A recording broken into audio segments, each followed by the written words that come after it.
उपक्रम राबवले जातात, मात्र गुणवत्ता वाढीसाठी काय प्रयत्न केले जाणार आहेत किंवा काय केले जातात? शैक्षणिक गुणवत्ता वाढवण्यासाठी या अंतर्गत निपुण हा कार्यक्रम संपूर्ण जिल्ह्यात राबवला जातोय। त्या अंतर्गत आमची शाळा पण सहभागी।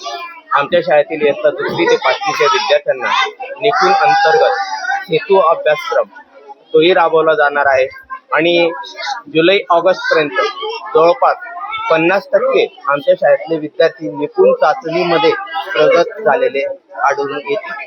त्यासाठी आमचे सर्व शिक्षक जादा तासिका घेणार आहेत। त्या विद्यार्थ्याला वेगळा वेळ दिला जाणार आहे आणि त्याची प्रत्येक क्षमता त्याला अवगत झाल्यानंतर पुढच्या स्टेपला नेलं जाईल।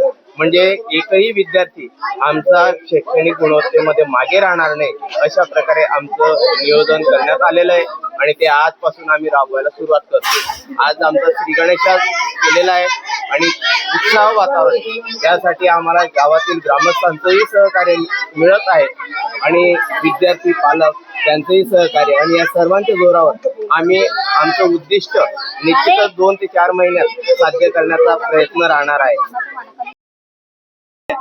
जिल्हा परिषद शाळेत जे आहे विद्यार्थ्यांचं स्वागत करण्यात आलं आहे, काय प्रतिक्रिया दिली?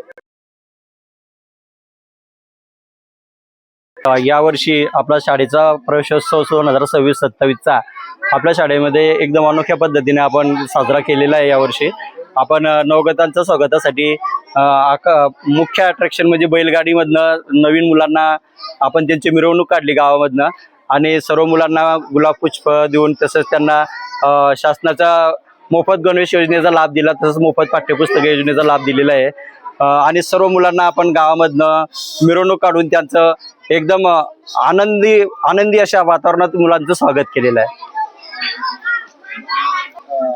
पटसंख्येमध्ये काही फरक पडतोय का? निश्चितच अशा शासनाच्या स्तुत्य या उपक्रमामुळे जिल्हा परिषदेच्या शाळांची पटसंख्या निश्चितच वाढते आहे आणि नवीन शैक्षणिक वर्षाची सुरुवात अतिशय जोमाने अशा कार्यक्रमांमुळे होत आहे। समाजामध्ये एक चांगल्या प्रकारची जागृती निर्माण झालेली आहे आणि मुलं आता आमच्या या जिल्हा परिषदेच्या शाळेमध्ये आकर्षित होत आहे आणि आमच्या शाळेची पटसंख्या वाढ झाल्याचं या अशा कार्यक्रम